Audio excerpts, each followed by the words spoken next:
Hola a todos, muchísimas gracias por estar con nosotros un día más. En primer lugar, pues ante todo saludar y agradecer a todos los que nos ven desde distintas partes del mundo, ciudades como Nueva York, Miami, San Francisco, Madrid, Barcelona, Londres, París, Bogotá, Buenos Aires, Singapur, Dubái, una veintena de ciudades de las que se están conectando y siguen conectándose con nosotros, todos aquellos que nos siguen en un evento más. Bueno, gracias por estar aquí, formar parte de esta nueva cita de Eñe Business Club. El evento que nos reúne lleva por título El reto de las nuevas ciudades. No me dirán que no es sugerente porque esto nos compete a todos, el futuro de los lugares en los que vivimos. Bueno, para quienes no me conozcan, me presento. Mi nombre es Lorena García, soy periodista, copresentadora del programa Espejo Público que se emite cada día en Antena 3 y que siguen cada jornada, bueno, pues muchísimas personas, no solo desde España, sino también desde otros puntos del mundo a través de nuestra página web. Es un programa de actualidad diaria en el que contamos cada día lo que ocurre en España y en el mundo. Eñe Business Club, bueno, pues es el primer club mundial de líderes hispanohablantes que reúne a CEOs, startups e inversores a través de una innovadora plataforma digital que seguro que ustedes ya han podido conocer y si no les invito a que lo hagan, desde luego con actividades, servicios y eventos exclusivos como este que hoy nos reúne a todos los que estamos aquí y en las anteriores ediciones que hemos celebrado ya de estas citas. Bueno, dada la situación excepcional que estamos viviendo, esta situación de pandemia. Todos nuestros eventos se están celebrando en este formato a través de plataformas digitales como esta que nos reúne, que es Zoom. Y la idea es que una vez que el coronavirus nos deje y la pandemia salga de nuestras vidas, todos estos eventos se puedan realizar ya de forma presencial y además juntarnos en todas nuestras sedes. Bueno, tenemos el honor de volver a contar con speakers de talla mundial e internacional que nos van a ofrecer distintos puntos de vista para inspirarnos y para plantearnos, bueno, pues algunas de las claves, cuáles son esos retos para las ciudades del futuro, de nuestro futuro más inmediato. Hoy, más allá de la pandemia, nos encontramos con una población cada vez más concentrada. El reto ahora se encuentra en imaginar cómo será esa ciudad del futuro, reconfigurando por una parte la topografía, buscando pues, cómo encajar, cómo engranar el hormigón, el cemento, con la naturaleza, siendo respetuosos con la naturaleza y creando comunidades que sean más pequeñas, más sostenibles, interconectadas y ágiles. Lo que llamamos la Internet de las cosas, la llegada del 5G y las apuestas por espacios que sean disruptivos, inspiradores, como ese concepto que hoy vamos a conocer con todo detalle, que es la ciudad de los 15 minutos, son algunas de las ambiciones para transformar nuestra forma de vivir. Descubriremos en este evento que hoy nos reúne a todos que las ciudades utópicas, con todo lo romántico que tiene ese término, están mucho más cerca que nunca, mucho más cerca de los que nos podríamos imaginar. Y vamos a hablar además con mentes que son brillantes y privilegiadas para hablar de este gran cambio que tenemos por delante. Si les parece, paso ya a presentarles a nuestro panel de expertos completo hoy. Muy interesante lo que tenemos esta tarde por delante. Les presento ya a Alfonso Vegara. Él es fundador y presidente honorario de la Fundación Metrópoli. Él es arquitecto, economista y sociólogo, doctor en planificación urbana y regional. Ha sido además profesor Navarra, profesor visitante de la Universidad de Pensilvania y asesor del Departamento de Urbanismo del Politécnico de Zúrich. Fue presidente de ISOCAR, esto es, les cuento, la Asociación Internacional de Urbanistas, con miembros que forman parte de hasta 70 países diferentes. Él es fellow y trustee de la Eisenhower Fellowships. Desde el año 2005 es el cónsul general honorario de Singapur en Madrid. Ya ven que currículum extenso como pocos. Actualmente es el fundador y presidente de honor de la Fundación Metrópoli. Es un centro internacional de excelencia que está dedicado a la investigación, el diseño y la innovación en las ciudades de todo el mundo.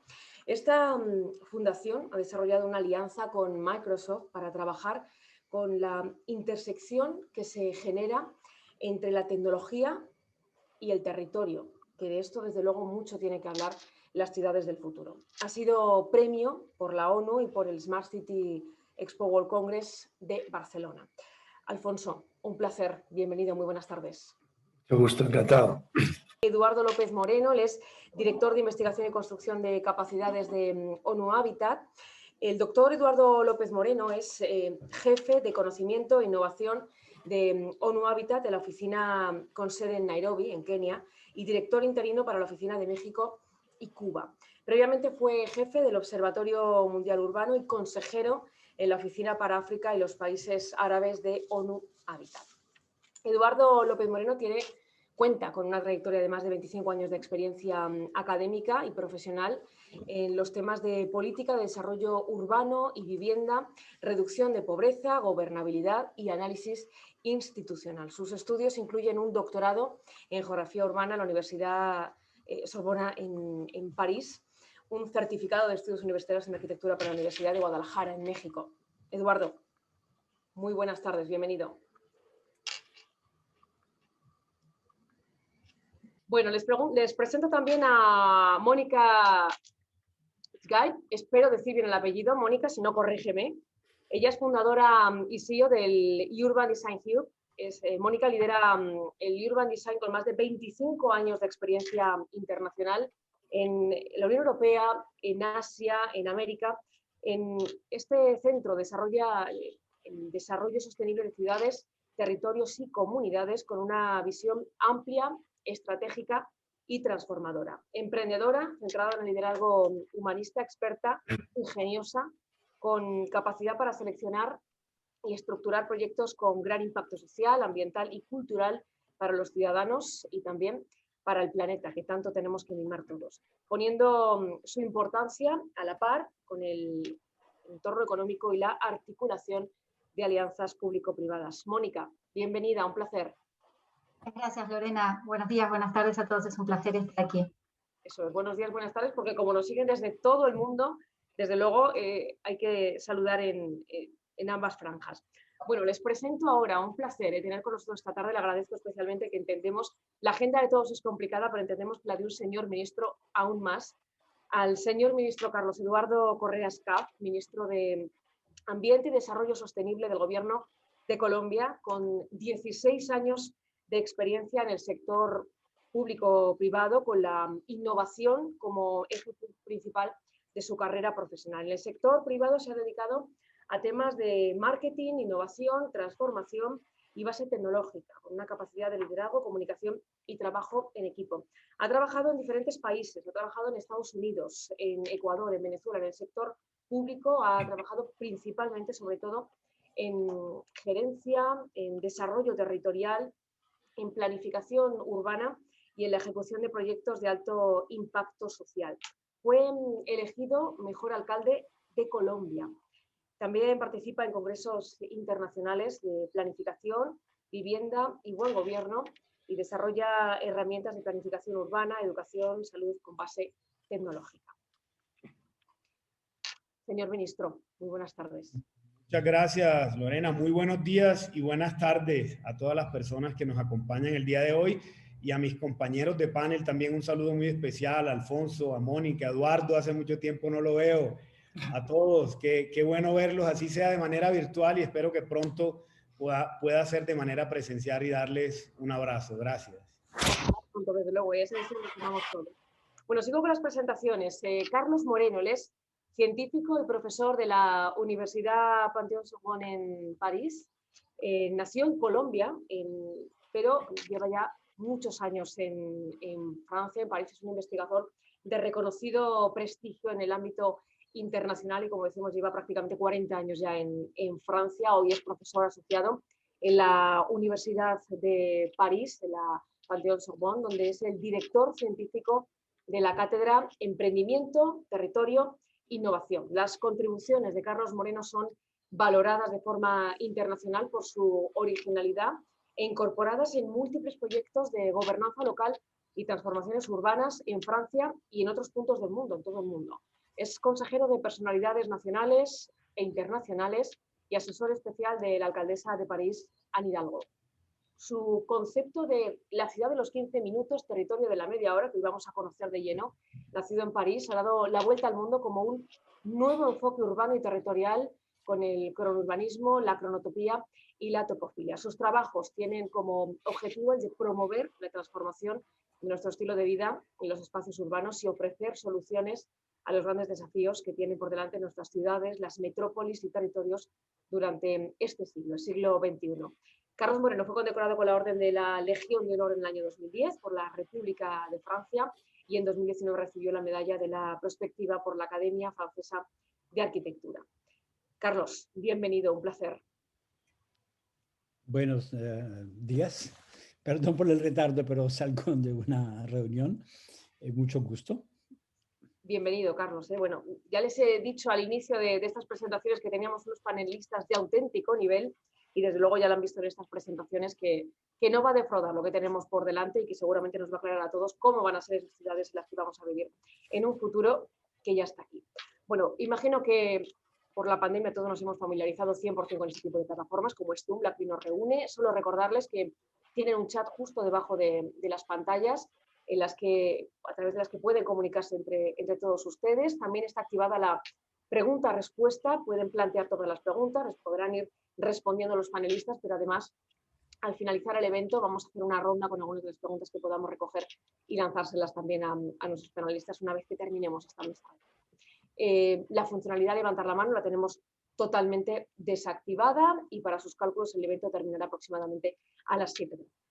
Bueno, vamos a entrar ya, si les parece, en materia con las preguntas. Lo primero que voy a lanzar es una pregunta general a cada uno de los componentes de la mesa. Os pido en este caso que sea una respuesta de 1 minuto, una respuesta breve, porque viene a ser una introducción, una pregunta muy directa, muy rápida. Y es, para cada uno de vosotros, ¿cuál es el reto principal que tienen las nuevas ciudades? Alfonso, comienzo contigo, si te parece. La verdad, un placer poder estar en esta reunión, además con grandes amigos y con Lorena coordinando este tema, que es un auténtico lujo. Bueno, pues la verdad es que los retos que tiene la humanidad son los retos que tienen las ciudades. Yo creo que vivimos en un pequeño planeta. Vivimos en un mundo que es muy urbano, una parte fundamental de la población vive en ciudades y las ciudades son los motores de la transformación de nuestra sociedad. Son los lugares de generación de ideas, son los motores de la economía, pero al mismo tiempo los grandes retos que tenemos como sociedad y los grandes retos que tenemos como pequeño planeta podemos resolverlo mejor a la escala de las ciudades que a la escala de las políticas generales de los estados.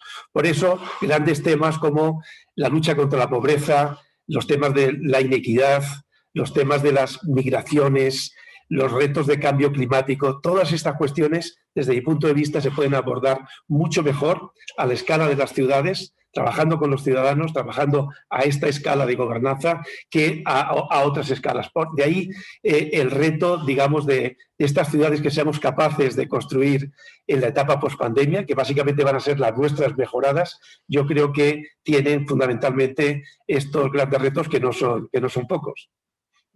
Gracias, Alfonso. Además, disciplinado. He dicho 1 minuto y prácticamente me has cumplido a rajatabla. Primera aproximación que nos hace Alfonso. Eduardo, te lanzo esta misma pregunta. ¿Cuál sería el principal reto, los principales retos de estas nuevas ciudades que tenemos por delante? Mira, se estima que el 92% de los casos de COVID se dieron en ciudades. La pandemia es sobre todo una crisis urbana. Y se cree también que hablar de post-COVID, una sociedad post-COVID, en realidad será una sociedad que debe de aprender a vivir con pandemias. Y como las ciudades han sido el epicentro de esto, yo veo 3 grandes cambios o retos en las ciudades. El primero, todo lo que se tenga que hacer desde la perspectiva del diseño, la forma de la ciudad, tendrá que pasar primero por cambios de sociedad. Y la ciudad misma puede ser el lugar donde se construye esa nueva narrativa de solidaridad, de cambio, yo diría de revolución de empatía. Número 2, la pandemia hizo una radiografía hasta la médula más ósea de la sociedad y nos muestra una sociedad desigual y una sociedad altamente injusta. Las ciudades pueden ser el lugar desde donde podemos reconstruir un andamiaje social, político, económico y refundar un nuevo contrato social. Número 3, la pandemia nos muestra que se ha alterado profundamente la cuestión de lugar y de espacio. Se han amplificado nuestras vulnerabilidades. Y entonces, desde las ciudades podemos repensar la geografía de la proximidad, la pedagogía de la proximidad también, y rediseñar nuevos mapas en donde los barrios sostenibles, muy por el lado de lo que dice Carlos, puedan ser replanteados. Una segunda revolución de ahí, el territorio inteligente y el peatón. Gracias. Gracias, Eduardo. Mónica, ese principal reto, ¿cómo lo ves tú? ¿Cuál sería? Bueno, coincido con Alfonso y con Eduardo en todo. Hoy nos encontramos frente al mayor desafío global al que se va a enfrentar la humanidad en este siglo, y es revertir la crisis climática y la crisis de exclusión social, y sin duda las ciudades y los territorios es el lugar donde se ganará o se perderá la batalla. En Latinoamérica y en el Caribe, en los últimos 70 años, el crecimiento de la población fue exponencial. Pasamos de 38 millones de habitantes a 500 millones de habitantes de población urbana. Y esta pandemia nos ha dejado a 1 de cada 3 ciudadanos bajo el límite de pobreza y a 8 de cada 10 personas sufriendo algún grado de vulnerabilidad. Pero la buena noticia, y esto ha sido una voz constante en todas las mesas pasadas de Leña Business Club, y lo es en esto, hay un montón de soluciones por todos los expertos y por el señor ministro para aportar, es que somos capaces de encontrar respuestas certeras y podemos revertir la crisis. Y con los objetivos de desarrollo sostenibles como hoja de ruta, consensuada en todos lados, ¿no? Tiene un amplio consenso. Hoy podemos actuar juntos en las ciudades y en las regiones, y coincido con Eduardo que lo tenemos que hacer con generosidad, con empatía y con altruismo. Vamos a ello, porque el reto es de todos, es importante. Señor ministro, su turno. El gran reto que tiene delante nuestras ciudades. Gracias, Lorena. Yo creo que el año 2020 fue un año complejo para la humanidad, sigue siéndolo, pero aquí tuvimos un proceso de aprendizaje muy profundo y mucha sensibilización de esa relación del hombre y la naturaleza, como lo he conversado con Alfonso muchas veces. Y esto también hizo que las ciudades cambiaran. Las ciudades y por supuesto sus líderes, los alcaldes, tienen que tener claro un norte. Creo que ese norte hoy, con los grandes desafíos que tenemos desde los países, es la reducción de emisiones de gases de efecto invernadero, que son las contribuciones, las NDC, y el camino hacia ser carbono neutrales, ciudades con carbono neutralidad. Y en medio de ese camino, las ciudades deben construir o deben tener tres grandes retos. Uno primero, que es economía más sostenible, una mejor planificación territorial y estilos y hábitos saludables. Y por supuesto, todo esto alrededor de lo que conocemos todos, movilidad sostenible, energías renovables, todo esto va en pro de esa reducción de emisiones y hace que tengamos unas ciudades mucho más amables, mucho más sostenibles. Creo que el reto de las nuevas ciudades es reconocer, integrar y priorizar su biodiversidad, el medio ambiente como eje de desarrollo y como elemento integrador. Con ese titular me quedo. Yo que como periodista tiendo a cazar titulares, desde luego me parece una buena introducción en este tema. Carlos Moreno, terminamos tu turno para esta primera ronda, esta primera aproximación al tema. Mira, gracias. Estamos enfrentados en este siglo a nuevas batallas urbanas. La primera para mí seguirá siendo el clima, porque vamos hacia la pérdida de la humanidad si no logramos contrarrestarlo. Necesitamos igualmente tener agua, necesitamos tener aire. El clima, el agua, el aire son fundamentales. Y tenemos dos nuevas batallas urbanas en las ciudades tal como han sido construidas hoy, que son el espacio y el tiempo. Son necesariamente hoy en día objeto de una profunda transformación si queremos que sean apacibles, seguras y agradables. Y para finalizar, en un tiempo de mucho ruido mediático, de mucho ruido ubicuitario, de mucha burbuja tecnológica, necesitamos un silencio numérico que nos permita comprender mucho mejor lo que representa la innovación en la tecnología en la calidad de vida de los humanos. Perfecto. Silenciar también, ¿no? Toda la tecnología que nos rodea, Carlos, que ya hemos visto que nos tiene a todos cogidos. Bueno, vamos a abrir ya la pregunta directa que os lanzo, que ya sí que os podéis desarrollar un poquito más en la respuesta. Voy a comenzar con Alfonso y sí que os voy a pedir ejemplos concretos para que todos lo entendamos mucho mejor. En el caso de la pregunta que te lanzo, Alfonso, es el cómo crees que se van a transformar las grandes ciudades que hay ahora mismo en el mundo, cómo van a evolucionar a esa ciudad del futuro. Y te pido que nos des que nos lo expliques en base al trabajo que estás desarrollando ahora mismo en Singapur. Bien, bueno, la verdad es que Singapur es un ejemplo muy atípico porque es una ciudad-estado, es una isla pequeña. Singapur, pues, para que os hagáis una referencia, tiene 750 kilómetros cuadrados, o sea, son 40 kilómetros de este a oeste por 25 kilómetros de norte a sur. Es muy pequeñito y ahí viven más de 6 millones de personas. Era, en el año 65, era tercer mundo, totalmente tercer mundo, y hoy día es uno de los lugares más avanzados desde el punto de vista urbanístico. Como referencia, cuando Singapur se creó, en el año, como digo, 1965, la renta per cápita en Singapur era 1/3 de la renta per cápita en España. Hoy día, la renta per cápita de Singapur es el doble de la española, en la etapa en que España se ha transformado en su periodo democrático de manera espectacular, para ver la magnitud de ese milagro económico. Las grandes ciudades son muy complejas y tienen una serie de retos y una serie de oportunidades increíbles. Lo que está sucediendo es que si bien hace unas décadas las grandes ciudades crecían muchísimo, hoy día cada vez más son las ciudades de tamaño medio las que empiezan a tener mucho más protagonismo.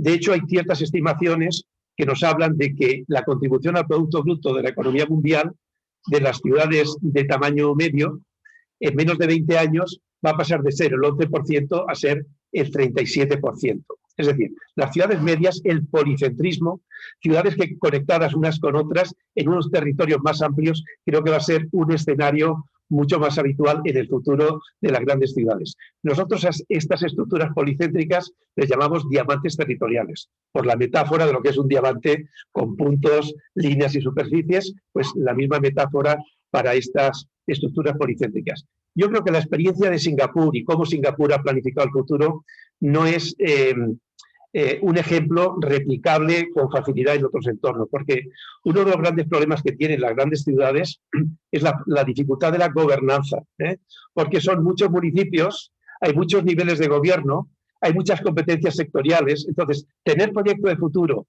y caminar en una dirección es muy difícil para las grandes ciudades. En el caso de Singapur, al ser una ciudad-estado, es mucho más fácil, pero el reto y las claves del éxito de Singapur como ciudad asiática sostenible de muy alta densidad, el reto, las claves del éxito han sido, en primer lugar, liderazgo fuerte y buen gobierno. Es una ciudad en donde no hay corrupción apenas. Eso ha sido un factor muy importante. Segundo, una planificación a largo plazo. No hay ninguna ciudad que esté teniendo éxito en el mundo que no se haya planificado adecuadamente y a largo plazo, más allá de los retos de cada uno de los gobernantes para su periodo de gobierno. Y Singapur se ha querido transformar en un laboratorio de experimentación de soluciones urbanas. Su puerto, su aeropuerto, sus parques tecnológicos, sus programas de vivienda social, los sistemas de regulación de tráfico. Singapur ha intentado traer a los mejores profesionales del mundo, trabajar de manera muy creativa en todos estos ámbitos, ser un gran laboratorio y a partir de ese momento tratar de compartir con otras ciudades en el mundo este sistema, lo cual le va a permitir unas fuentes de obtención de recursos económicos y de generación de empleo realmente potentes. Entonces, yo creo que este podría ser un elemento interesantísimo a tener en cuenta, que el modelo de Singapur no es aplicable a otros entornos, pero la verdad es que en el ámbito asiático han conseguido crear un urbanismo de alta densidad y con sostenibilidad a través de la innovación, que es un elemento fundamental. Hoy día Singapur está creciendo fuera de Singapur y se está articulando un concepto que llamamos la superciudad de Singapur, una ciudad en 3 países. En la parte norte en contacto con Malasia y en la parte sur en contacto con 3 islas de Indonesia, que son Batán, Bintán y Carimún. Pero en definitiva, estos diálogos, no tanto basados en las ventajas competitivas de la ciudad, sino en las ventajas de la complementariedad, en una ciudad de 3 países todavía son mucho más evidentes que en nuestras grandes ciudades metropolitanas, que necesitamos un esfuerzo de generosidad y de colaboración entre los diferentes actores que componen estos territorios. En definitiva, liderazgo, buen gobierno y temas de gobernanza para poder definir de manera participativa un proyecto de futuro va a ser el reto para estas grandes ciudades. Gracias, Alfonso.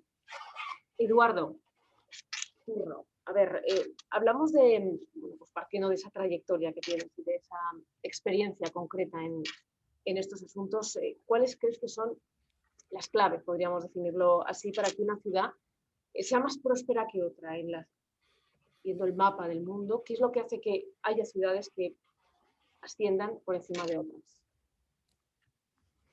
Sí, mira, lo primero decirte que la prosperidad no es un accidente, se requieren una serie de acciones. Hasta hace 100 años la geografía dictaba en gran parte la prosperidad y la ubicación de las ciudades.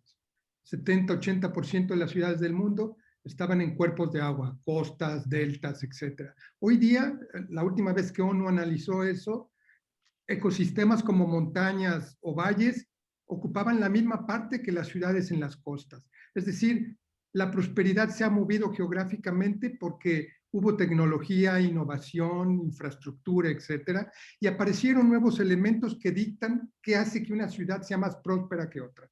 Entendiendo para los que nos escuchan y nos ven que la prosperidad la vemos como una prosperidad compartida, es decir, no como ganancias económicas o financieras, sino como sociedades más estables y con mejor calidad de vida generalizada, una prosperidad compartida, digamos. Yo hice un estudio y de hecho publicamos un libro hace unos años que se llamó ¿Por qué crecen las ciudades? O ¿por qué prosperan las ciudades? Analizamos 250, al final menos por cuestión de datos, y te diría que había 3 grandes elementos principales que en 3 minutos quisiera decir.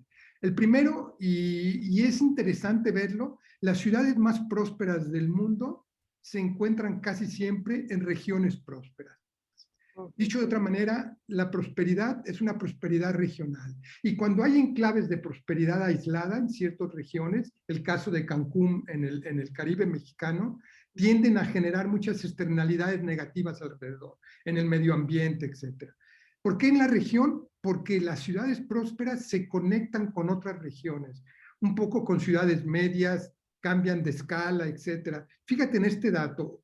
Hace 15 años las ciudades eran grandes, pequeñas, muy grandes. Hoy día, ONU Habitat calcula que el 20% de la población urbana mundial vive en grandes configuraciones urbanas, megaregiones, corredores urbanos, que agrupan muchas ciudades. Y entonces las ciudades prósperas tienen mucho que ver con la región y con la conectividad. Un dato interesante, mientras más próspera es una ciudad, mejor conectividad interna y también con otras ciudades. Hasta un 30% de su espacio físico es conectividad. Mientras que, por ejemplo, yo en Nairobi, donde estoy, es solo un 11%. Número 2, y este es un dato interesante, las ciudades prósperas son aquellas que no se limitan a entender que su prosperidad es su destino, sino que lo cambian. ¿Y cómo lo cambian? Lo cambian a partir del estudio de sus ventajas comparativas, de sus potenciales y del papel que juegan de nuevo en una región, en un papel de intermediación con otras ciudades, con el mundo rural, de conectividad con ciudades más grandes en términos de proximidad. Y entonces el secreto está en el ordenamiento de su territorio y en una revisión de un sistema de ciudades donde se ubican. Tercero, que tiene un poco o mucho que ver con lo que decía Alfonso con Singapur, tiene que ver con una noción diferente, renovada de gobernanza. Las ciudades más prósperas del mundo no compiten con las otras ciudades solamente, sino que cooperan más que competir. O yo lo llamaría un tipo de competencia colaborativa, en donde redefinen nuevos marcos de actuación y se articulan y venden su visión de ciudad, pequeña, mediana o grande, con otras ciudades en el mundo, con el Estado y con la nación. Las ciudades más prósperas casi siempre obtienen de la nación o de los estados o provincias 50-60% de los ingresos para su desarrollo. Es decir, es una gran noción de saber cómo, en el buen sentido de la palabra, vender la prosperidad para que las demás compren ese modelo.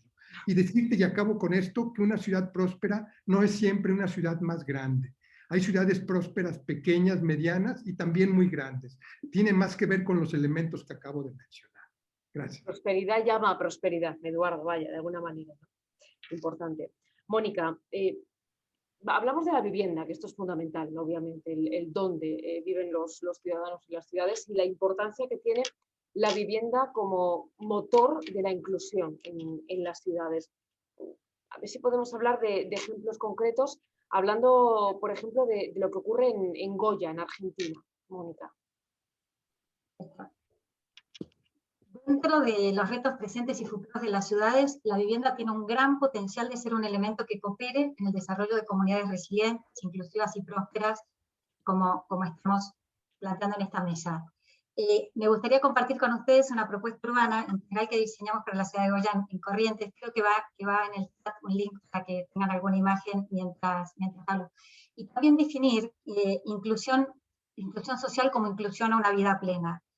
Y tratar de compartir con ustedes algunos de los elementos de inclusión que en este proyecto, que hemos intentado trabajar en este proyecto. Y el primero de todos, y como arranca, es con la participación de todos los actores. Este proyecto nace con una iniciativa financiada por el BID dentro del marco de las ciudades emergentes sustentables y en el grupo y dentro de los actores estaban el BID financiando, la asistencia técnica, el alcalde con las diferentes secretarías de la ciudad, los vecinos, hubo un montón de talleres participativos y la iniciativa privada. Goya es una ciudad bellísima, de origen portuario, fundada en los márgenes del río Paraná.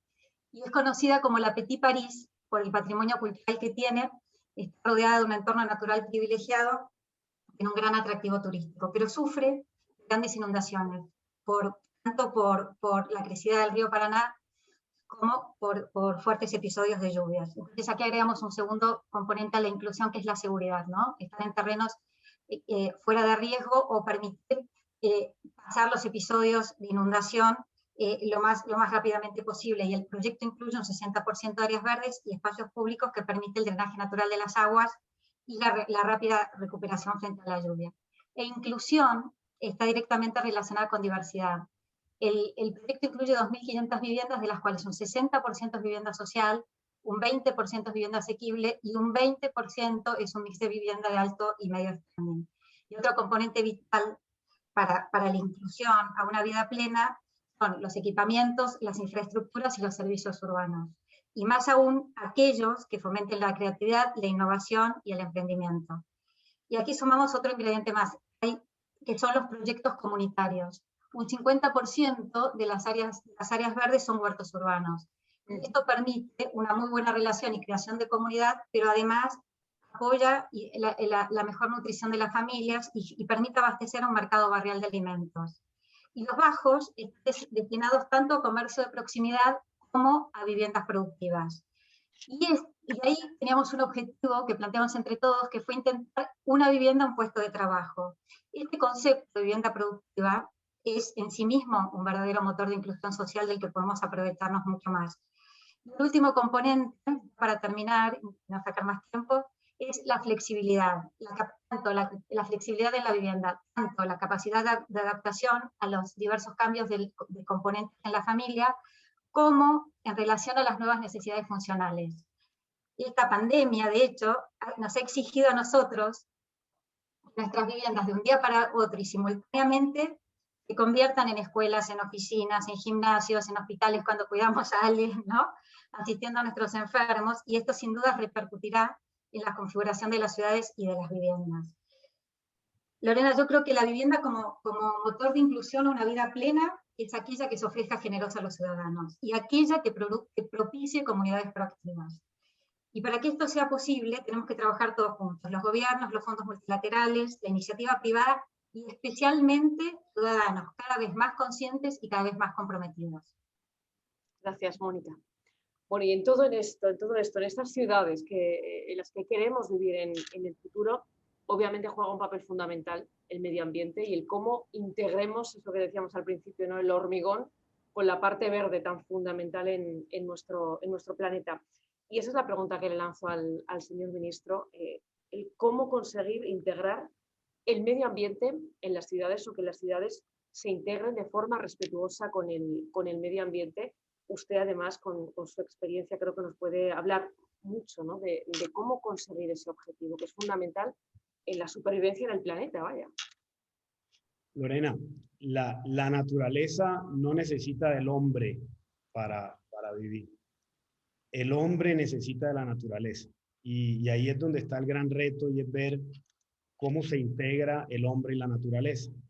Ahí donde llegaron y se construyeron nuestras ciudades, habían praderas, quebradas, fuentes de agua, y los procesos de expansión pues fueron consolidando una vida urbana mucho más fuerte y nos fuimos olvidando de la naturaleza. Y ahí es donde está el reto, en esa integración y en nuevamente poder vivir con la naturaleza, poder tener una armonía perfecta con la naturaleza. Y es por eso que Eduardo mencionaba algo también muy importante y es cómo progresar con la naturaleza, ¿sí? Cómo generar una economía sostenible alrededor de la economía circular, por ejemplo. Aquí nos hace falta algo y es mayor conciencia ambiental y las ciudades tienen unos grandes retos ahora en educación ambiental a sus ciudadanos. Desde los niños de 0 a 5 años hasta los jóvenes, adolescentes, las empresas, para que estas futuras generaciones pues tengan un mayor grado de conciencia ambiental. Por eso en Colombia, desde el gobierno y desde el Ministerio de Ambiente, hemos creado un concepto de biodiversidades.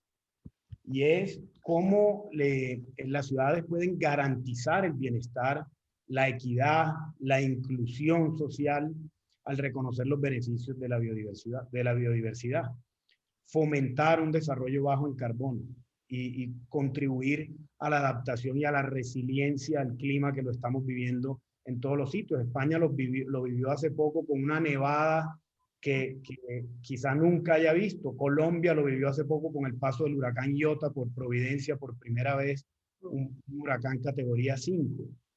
Y todo esto busca combatir el cambio climático y las ciudades tienen este gran reto.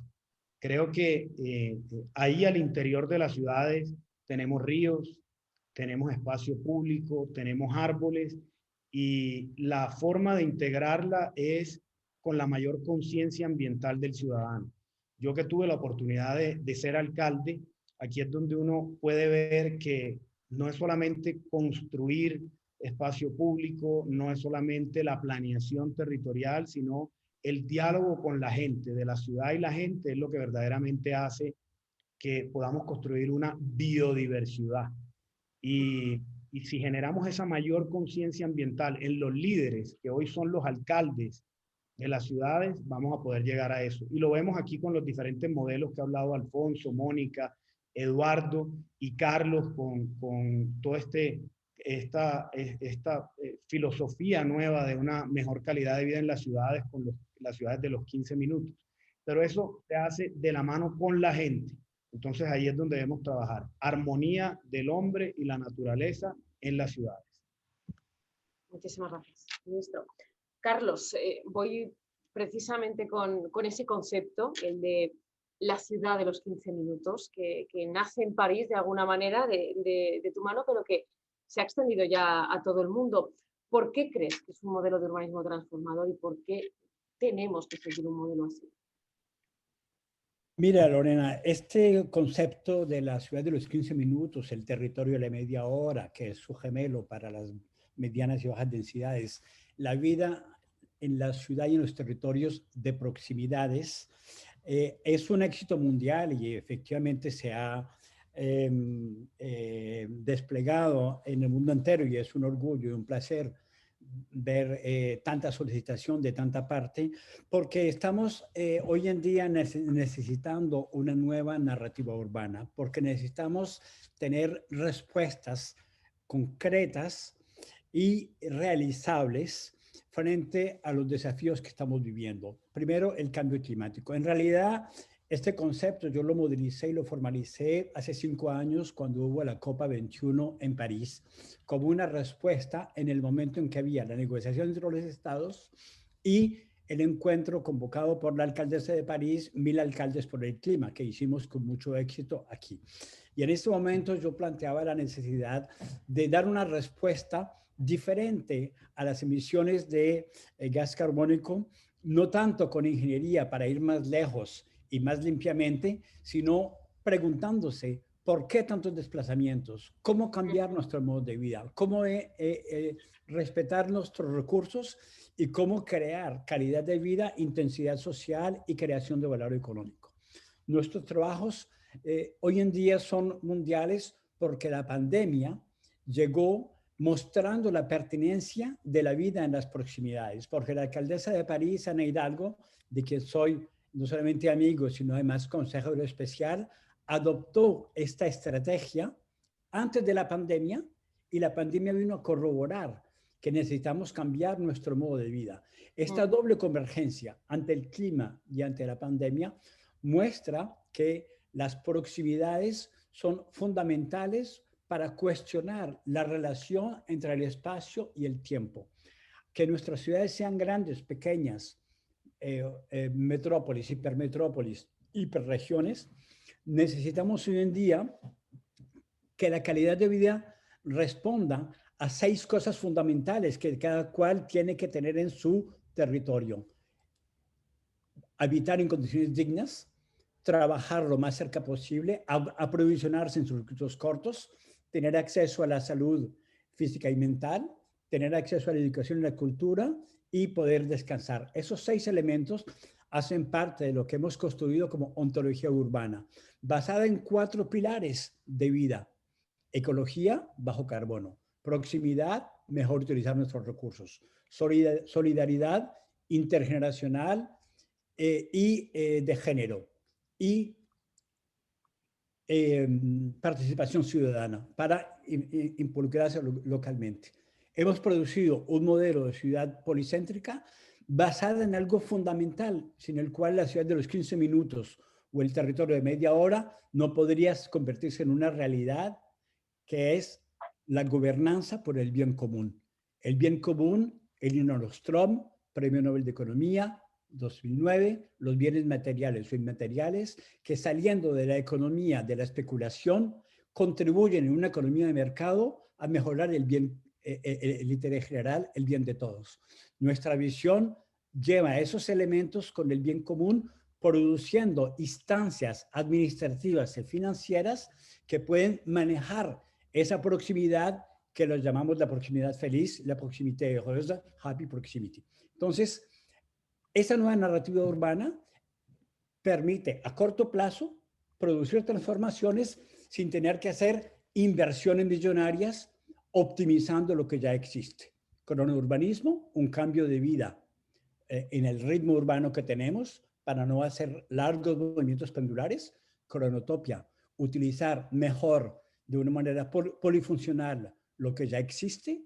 Y topofilia, desarrollar el afecto por los lugares donde cada uno de nosotros puede habitar para darle a esta proximidad algo que sea mucho más sensible para cada cual de nosotros. Carlos, qué fácil lo has contado y qué fácil parece. Voy a lanzar ahora unas preguntas en las que quiero abrir debate. Os lanzaré la pregunta a cada uno de los componentes de la mesa, pero después abriré un turno en el que podéis opinar algo más allá. Si os parece, voy a empezar por Carlos, porque creo, Carlos, que por agenda vas a tener que dejarlos un poquito antes. Sí. Entonces, si te parece, te lanzo a ti estas preguntas y una vez que finalice Carlos su intervención podéis, desde luego, pues, entrar en debate el resto. Y Carlos, hilando con la idea de la ciudad de los 15 minutos, ese gran proyecto tan inspirador, hay patas fundamentales, nos decías, ecología, proximidad, solidaridad, participación ciudadana. Te lanzo una pregunta doble. Por una parte, ¿cómo organizarlos? ¿En qué orden de prioridad le damos a cada una de estas patas fundamentales para que funcione la ciudad de los 15 minutos? Y con respecto a la participación ciudadana, a ese papel que jugamos los habitantes de las ciudades, el cómo conseguirlo. Sí, gracias, Lorena. Bueno, perdón, pero tenemos toque de queda aquí en París dentro de 1 hora. La situación sanitaria está muy, muy difícil y tengo una reunión que no he podido desplazar. Estoy esperando que me respondan y si no es el caso, efectivamente tengo que dejarlos pronto, lo lamento. Para responder a tu pregunta, el orden, nuestra visión es una visión holística, es una visión de la complejidad, es una visión que maneja las interdependencias, los cruces. Entonces, no podemos clasificar prioridades sobre estos 4 elementos que los llamamos los pilares: ecología, bajo carbón, 2050, neutralidad de carbono, de aquí a esta década, 65% menos de emisión CO2. Proximidad, darle que a los edificios y las infraestructuras tengan más uso que lo actual. Actualmente son solamente 40% del tiempo útil porque vivimos en un mundo arquitectural y urbanístico monofuncional. Solidaridad, necesitamos crear vínculo social para poder reequilibrar el mundo urbano que está bastante desequilibrado socialmente y económicamente. Participación ciudadana, necesitamos que los ciudadanos se impliquen localmente para cambiar los proyectos.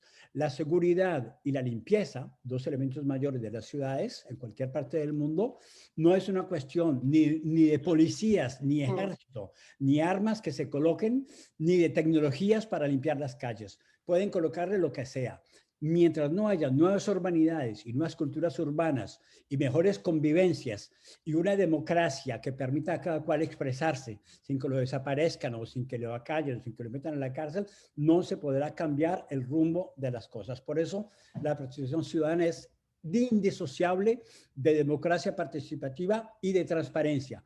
No puede haber ciudades de 15 minutos en lugares donde se roban la plata que está destinada para proyectos de la ciudad o nombran como gerente de una empresa al primo de tal persona o el otro. Necesitamos democracia participativa y transparencia. Eso hace parte del bien común. ¿Qué herramientas concretas utilizamos en ciudades como... Y a la base, con respecto al orden, Carlos, ¿podríamos decir que esa participación ciudadana es la pata principal por la que hay que comenzar? Bueno, cada una tiene su importancia. Lo que se necesita es darle instrumentos. ¿Cómo hacemos la participación ciudadana en París? Muy concretamente, tenemos el mayor presupuesto participativo en el mundo que existe para financiar proyectos. Tenemos 10% del presupuesto de la ciudad dedicado a proyectos, lo que representa 800 millones de euros. Y estamos entrando en el 6º año de proyectos participativos. ¿Qué significa? Que cada cual en su barrio puede hacer proyectos, tenemos una plataforma digital, se someten, se votan, se ganan y se financian. No es el amigo de tal persona que logra que le den plata, no. Presenta el proyecto, se vota y se gana. ¿Cómo se obtiene igualmente que no haya gentrification? Igualmente tenemos como instrumento político-administrativo de gobernanza del bien común una empresa de la ciudad que es 100% filial, que maneja los metros cuadrados de locales y de comercios. ¿Queremos resistirle a Amazon y a Alibaba? Muy bien, pero eso no se hace simplemente con pancartas en la calle, que es bien, necesitamos concretizarlo. Una empresa filial de la ciudad maneja los metros cuadrados, los compramos y los arrendamos para que se instalen galerías de arte, comercios de reciclaje, librerías y elementos que entran dentro de lo que funciona en una economía de mercado, que no necesitan que vendan cada objeto 20 veces el precio para pagar el arriendo, porque ese arriendo se hace simplemente para que el bien común funcione en equilibrio. Esta empresa maneja 60.000 locales en todos los barrios. Eso es muy concreto. Entonces, la participación ciudadana con el presupuesto participativo no es suficiente. Necesitamos tener comercios en los barrios. Para eso tenemos esta empresa, se llama esta. El alojamiento, para que haya solidaridad intergeneracional, la gente tiene que alojarse correctamente. Tenemos empresas filiales de la ciudad que manejan metros cuadrados con criterios económicos sociales para poder acceder a ese tipo de comercio. La cultura ciudadana, llevamos la cultura a los barrios. Manejamos una programática que permite abrir las escuelas los fines de semana para que las escuelas sirvan a otra cosa distinta que simplemente enseñarle a los muchachos, porque son metros cuadrados que podemos utilizar diferentemente. El clima, nos comprometemos con el cambio climático. En participación ciudadana tenemos los voluntarios por el clima, 3.500 personas adherentes de voluntarios por el clima que participan en la vida de la ciudad con respecto al clima. ¿Por qué? Porque hicimos un referéndum de la ciudad y porque la ciudad está comprometida en disminuir sus emisiones de gas de 45% y ahora de 60%. Entonces, como te decía, es holístico, es la sistemas de sistemas, es la complejidad. Son distintas herramientas de un, ¿cómo se dice?, de un puzzle, de un rompecabezas, y cada cual tiene su lugar. No pienso que haya la prioridad del uno respecto al otro. Para finalizar, tenemos un programa muy ambicioso que se llama Reinventar la ciudad, Reinventer Paris. Tenemos muchos lugares que son mal utilizados o de otros tiempos y los hemos retomado para colocarlos libremente a ecosistemas, a transformarlo. Estaciones de gasolina que ya no se usan, estaciones de correos que ya no distribuyen, estaciones de energía que ya no están. Todos esos lugares, en vez de venderlos a los privados para que ganen plata y la ciudad gane plata, los hemos convertido en ecosistemas multifuncionales, con las 6 funciones sociales: habitar, trabajar, educarse, salud y esto. Entonces, creamos lugares de proximidad en mixidad funcional. Entonces, es ese conjunto que permite establecer una hoja de ruta de transformación urbana con esta idea de la ciudad de los 15 minutos, ciudad de proximidades.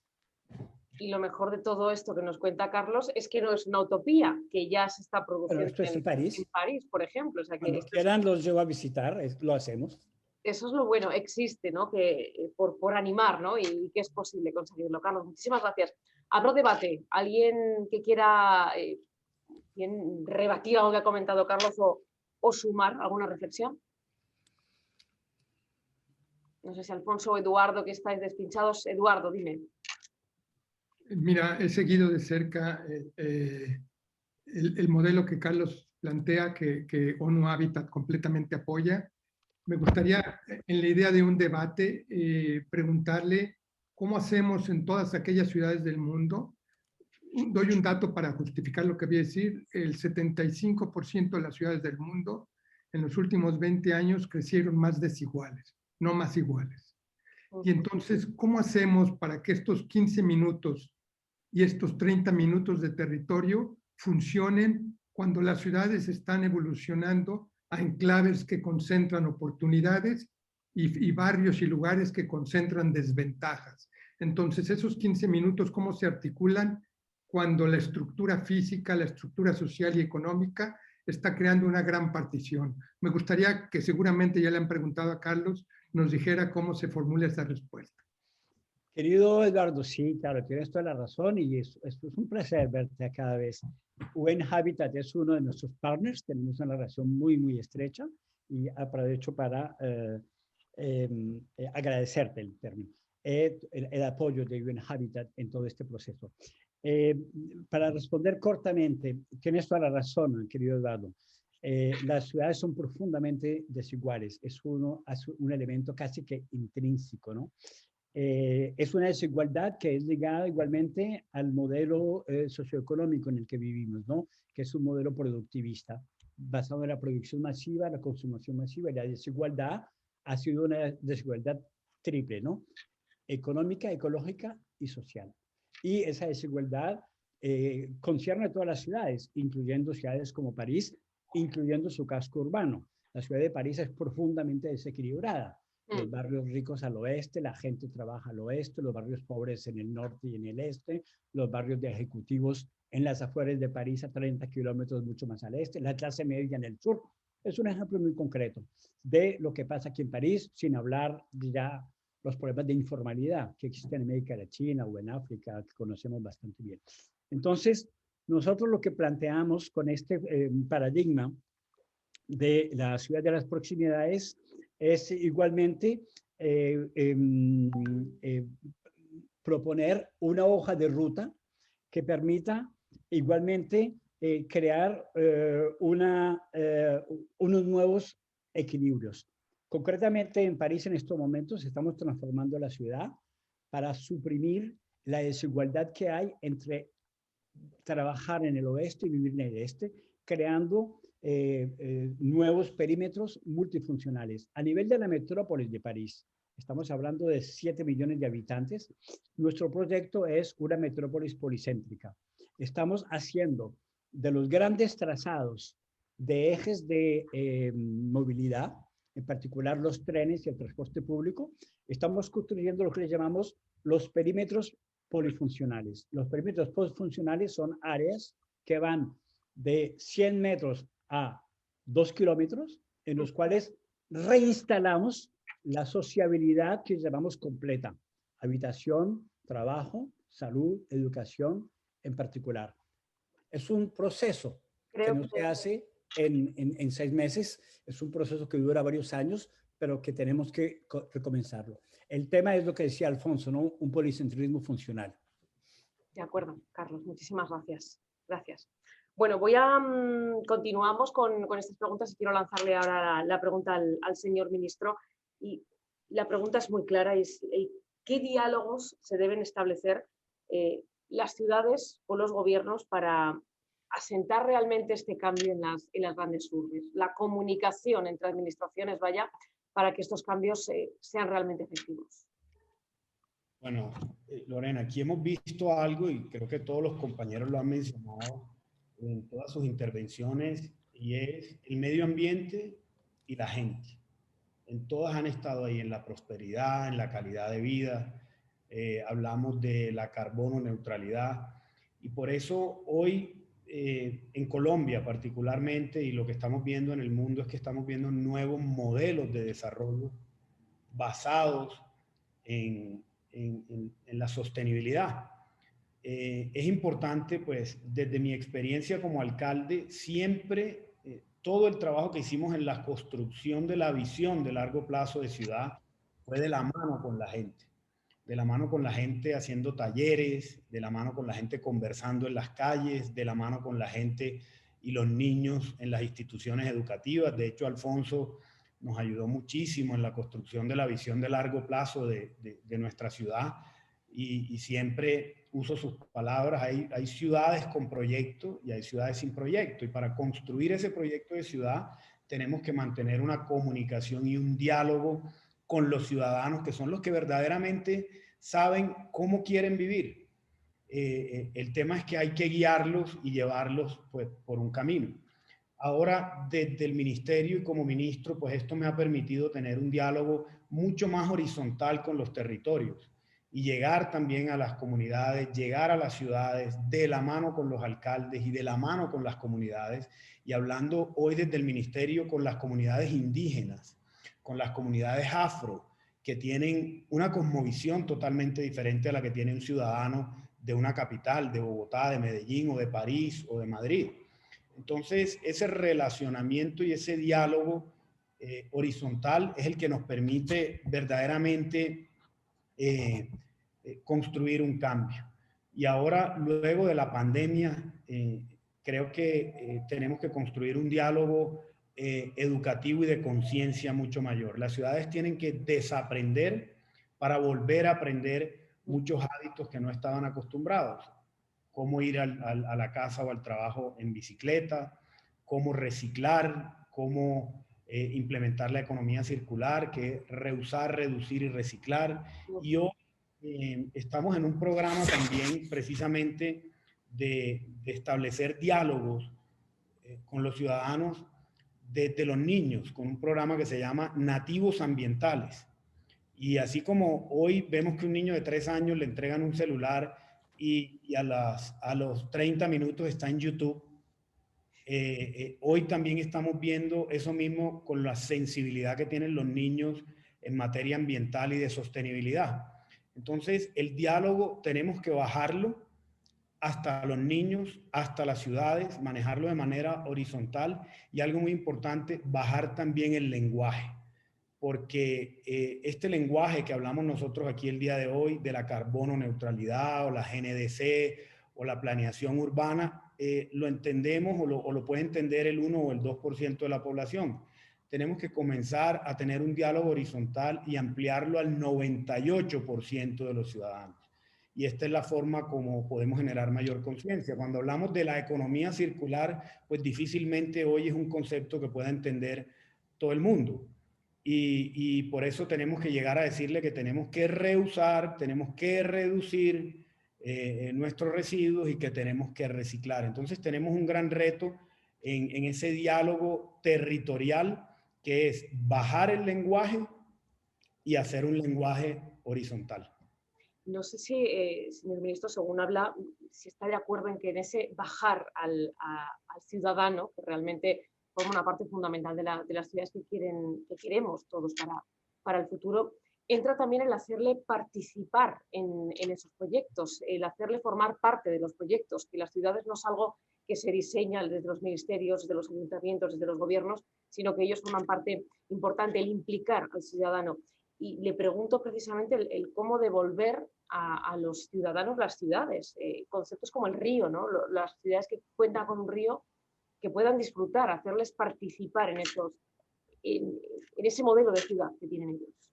Bueno, ese de hecho fue uno de los proyectos de ciudad, el proyecto de ciudad que pudimos construir en Montería cuando tuve la oportunidad de ser alcalde y fue cómo devolverle el río a la ciudad y la ciudad a la gente. El río se había convertido, fíjate, hablando de los recursos naturales y de las biodiversidades, el río se había convertido básicamente en un elemento que dividía la ciudad, y lo mencionaba Carlos ahora, entre pobre y rica, entre izquierda y derecha.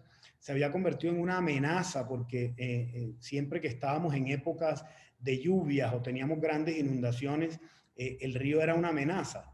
Y vimos más bien ese elemento, cómo podía ser tan potente que podía integrar a la ciudad alrededor de él.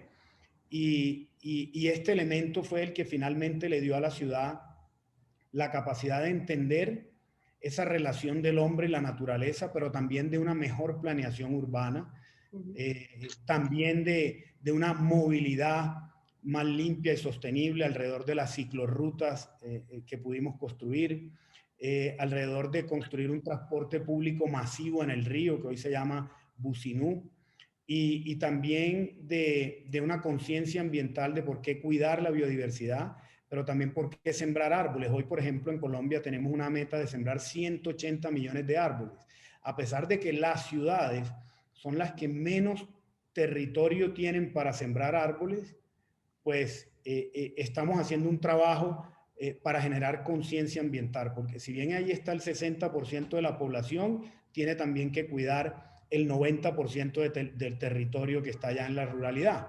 Entonces, aquí juega un papel muy importante el río y siempre hemos defendido eso a todas las ciudades del mundo, a Madrid que lo ha hecho, a París, a Lyon, a Buenos Aires, a muchas de las ciudades que pudieron encontrar en el río un elemento integrador y de desarrollo económico y social y han logrado devolverle el río a la ciudad y la ciudad a la gente. En Colombia ya estamos viendo proyectos de este tipo en Medellín, en Valledupar, en Bogotá, en Barranquilla, que ya son ejemplos mundiales y hoy están dentro del modelo de biodiversidad. Entonces, devolverle el río a la ciudad y la ciudad a la gente es uno de los grandes retos, que la gran mayoría tiene ríos, porque ahí llegaron los asentamientos buscando agua y saneamiento. Y tenemos que nuevamente devolverle el valor a estos elementos y a estas estructuras ecológicas de las ciudades. Que no sean líneas divisorias, sino un recurso del que poder disfrutar todos los ciudadanos, desde luego. Continúo con Eduardo, si os parece, y esto es casi filosófico, pero ¿cómo se construye, Eduardo, el alma de las ciudades, la esencia de las ciudades? Muy linda pregunta. Decirte que hace unos 10 años, curiosamente, escribí un artículo que publiqué en una revista que la titulé así, El alma de las ciudades. Entonces te daré algunos elementos de eso. Primero empezar claro que las ciudades no son solo ladrillo y cemento. Ellas contienen nuestros sueños, nuestras aspiraciones y esperanzas. Y el envolvente que lo cierra es como la piel que puede ser el alma. Es como una cierta personalidad de la ciudad. Y las ciudades tienen puntos fuertes, débiles, aciertos, fracasos, pero van constituyendo algunos ingredientes. Si me dijeras cómo la defines, te diría, es tan difícil como definir el alma del hombre y de las mujeres, pero podría decirte cuáles son algunos de los elementos que son como ingredientes de éxito para cocinar la mejor alma de una ciudad. Te diría, mira, uno interesante es que las ciudades con más alma son aquellos no solamente que tenían un patrimonio cultural, sino que lograron fusionar diferentes capas de patrimonios culturales e integrar a minorías en esa noción de patrimonio. 2, que no solamente tenían un tejido social, sino que buscaron la vitalidad, la identidad, la diferencia y las interacciones sociales. Dicho de alguna manera, el alma es la vitalidad de la ciudad en un tejido que es complejo y heterogéneo. Un elemento tercero, van creando con el tiempo ciertos valores históricos y tienen además una cierta intelectualidad y activos creativos en la ciudad. Un poco vinculado a lo que decía Carlos Moreno, es los espacios que te permiten desde el arte, de la cultura, de la creatividad, crear ciertas cosas. Me acuerdo que en ese artículo hablaba de algunas contradicciones que tienen el alma de la ciudad y fueron las que tal vez tuvieron más debate, digamos. Una, las ciudades con alma son las ciudades que saben conjugar ruidos y silencios. Son unas mezclas muy interesantes. Fíjate que una vez hicimos una evaluación, no sé si se fue Carlos, de las ciudades modernas nuevas, las nuevas ciudades fuera de París, y mucha gente nos decía, no nos queremos ir a vivir ahí porque no tienen alma. Y entonces les preguntamos, ¿cuál es el alma de la ciudad? Y una mujer se quedó callada y nos dijo, su ruido. No hay ruidos. Y entonces esta noción nos decía que estos elementos te llevan a constituir esa alma. Otro, sus valores, es una mezcla de valores universales, pero también valores muy locales. Es decir, que la hacen muy propia, pero al mismo tiempo que generan esa noción del todo. Es como un ritmo urbano propio, una escala, y luego las ciudades con alma integran fantasmas de ayer, que tienen que ver con personas, con leyendas, con historias, con los fantasmas de hoy, con lo que queremos hoy día. Y esa mezcla nos da la idea de una ciudad con alma. El alma entonces no es una ciencia, pero, ¿sabes? Es percepción, es sentido. Es algo que yo llamé en ese artículo una alquimia del gusto. Es entender, es la percepción, es el saber expresarse y conocer la ciudad. Las ciudades van construyendo, como en sus meandros de historia, sus piedras, sus edificios, sus parques, sus fiestas peatonales, sus leyendas. Y todo esto es la herencia que van dejando. En la medida que las vas conservando, reproduciendo, pero no manteniendo en el pasado, sino dándole la expresión moderna, vas creando un alma. Ahora, la pregunta sería, ¿hay ciudades sin alma? Y yo te diría que de alguna manera todas tienen eso, pero lo que sí vemos y mucho, ciudades que cometen errores y van perdiendo o degradando esas posibilidades de dar un alma. ¿Cuáles son esos errores? Uno, muy claro. Viendo mucho, Eduardo, te pido que me resumas bastante la reflexión. Sí, un deseo muy consciente de borrar los recuerdos, de destruir el espíritu del lugar, de romper el equilibrio entre lo público y lo privado, que es una cosa muy importante, de ciudades que no toman en cuenta el contexto e imponen valores de un grupo dominante al resto de la ciudad y al resto de los habitantes. Y entonces me gustaría concluir. ¿Tengo un minuto? Sí. 30 segundos. Sí, Eduardo, sí. Hay también lugares donde el alma se pierde por pobreza, por abandono, por negligencia, por un exceso de uso de ciertos elementos, ciertos espacios. Y entonces, ¿cuál es el antídoto para preservarla, para nutrirla, para desarrollarla? Y tiene algo que ver o mucho con algunos de los elementos que Carlos Moreno hablaba.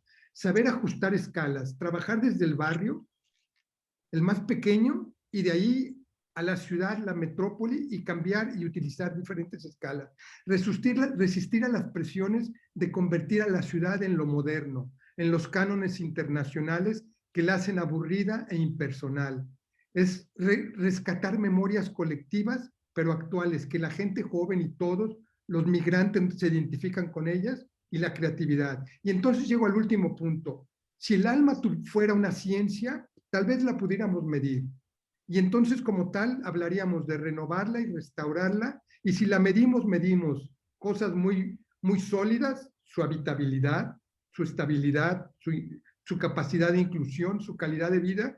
Pero si no tiene esa ciencia y esa percepción, podemos medir un poco también en lo que se habló, el bienestar subjetivo, la felicidad, la creatividad al interior de las ciudades.